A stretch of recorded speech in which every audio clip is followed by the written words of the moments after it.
मेरी टांगें तोड़ने की कोशिश की, मेरे सिर को मारने, मुझे जान से मारने की कोशिश की।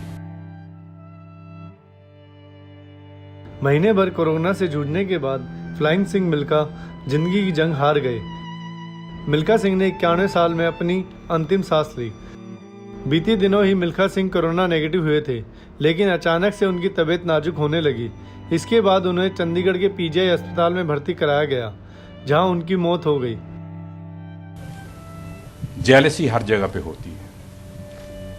अब मैं अपनी आपको बात बताता हूं कि ये 1955 की बात है, जब मुझे ऑस्ट्रेलिया जाना था ओलंपिक गेम्स के लिए। तब की बात है कि जो लड़के मेरे से पहले 400 मीटर में फर्स्ट आते थे इंडिया के अंदर, उनको पता चला कि मिल्खा सिंह अब ऊपर आ रहा है। उन्होंने क्या किया, रात को डंडे लेके मेरी टांगें तोड़ने की कोशिश की, मेरे सिर को मारने, मुझे जान से मारने की कोशिश की। और हुआ ये कि रात को बैरक में सोए हुए थे, ये मेरे पे अटैक हुआ और वो लड़के मुझे मार के भाग गए। जब लाइट हाय हाय की आवाज आई, लाइट जली और देखा वो लड़के तो भाग गए। और कल ट्रायल थे हमारे, जाना था मेलबर्न ऑस्ट्रेलिया के लिए। तो मुझे मेरा कोच भी कहने लगा और डॉक्टर भी कहने लगा कि आपको बुखार है, आप मत दौड़िए। मैंने कहा नहीं जी, मैंने इतने साल मेहनत किया है, मैं दौड़ूंगा। क्योंकि उन लड़कों को मालूम था कि मिल्खा सिंह वहां फर्स्ट आएगा और ये सिलेक्ट हो जाएगा, हम रह जाएंगे, इसलिए इनकी टांगें तोड़ी।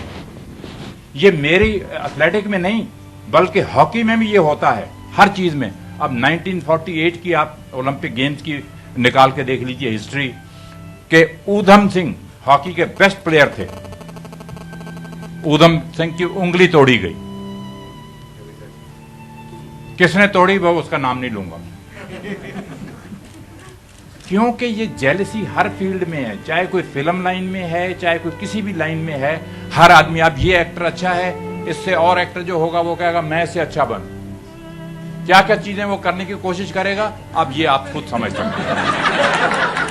1960 के बाद मुझे ये नहीं मालूम कि कौन एक्टर अच्छा है, कौन डायरेक्टर अच्छा है, कौन प्रोड्यूसर अच्छा है। उससे पहले मेरे जमाने में राज कपूर हुआ करते थे, अशोक कुमार जी हुआ करते थे, डेविड हुआ करता था। तो उस जमाने में तो मैंने 1960 से पहले कुछ चंद एक फिल्म देखी, मगर उसके बाद मुझे नहीं मालूम था। मगर बेटा मेरा जो है वो गोल्फ खेलता है, आप सब लोगों को मालूम होगा कि इंटरनेशनल गोल्फ का प्लेयर है। जब भी वो गोल्फ खेल के आता है, रात को शाम को एक फिल्म वो जरूर हिंदी फिल्म देखता है। तो उसने इनकी एक फिल्म देखी थी, रंग दे बसंती। तो मुझे कहने लगे, अब 3-4 डायरेक्टर वहां पे बैठे हैं, तो मुझे अलग लेके चला गया। कहने लगा पापा,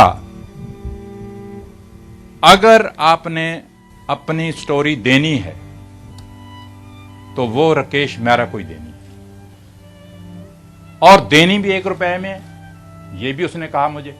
मैंने कहा यार कमाल की बात कर रहे हो, लाखों रुपए मिल रहे हैं और आप कह रहे हो कि जी 1 रुपए में देनी है। तो ये मेरे बेटे का फैसला था। और दूसरी चीज जो आपने कही है, ये सही बात है कि मैं ये चाहता था कि जो आने वाली जनरेशन है, ये पहले भी मैंने आपसे कह दिया कि जो आने वाली जनरेशन है उन लोगों को मिल्खा सिंह के बारे में इतना मालूम नहीं है जो कि जितने हमारे जमाने के लोग थे उनको मालूम है। तो इसलिए ये मैंने कहानी दी और स्टोरी दी, और मैं ये चाहता था कि ये बच्चे देखेंगे, इंस्पायर होंगे, आगे बढ़ेंगे और अपने देश के लिए मेडल देंगे और अपने देश का नाम जो है वो दुनिया भर में ऊंचा करेंगे।